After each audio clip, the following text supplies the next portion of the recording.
সম্মানিত সুধী, আসসালামু আলাইকুম। আমাদের সবচেয়ে আপনজন এবং গুরুজন হলো পিতা ও মাতা, যারা মাতার উপর হয়ে থাকে ছাতা। আর যেই সন্তান এই পিতা মাতাকে দেয় যাতা, তাদের বন্ধ হয়ে যাবে জীবনের সকল খাতা। তাই বেঁচে থাকতে পিতামাতার করো সেবা ও যত্ন, ভবিষ্যতে হবে অমূল্য রত্ন। কথায় আছে, পিতামাতার রসুম ছাড়া সন্তানের দৈহিক ও মানসিক বিকাশ ঘটে না।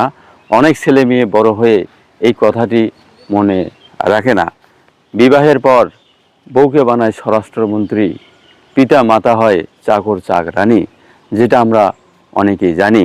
তাই সময় থাকতে পিতামাতার মন করো জয়, জীবন হবে শান্তি ও সমৃদ্ধময়। যারা ভিডিওটি দেখছেন সবাই আমার পিয়ার, সবার কাছে চাই একটি লাইক এবং শেয়ার। ধন্যবাদ সবাইকে।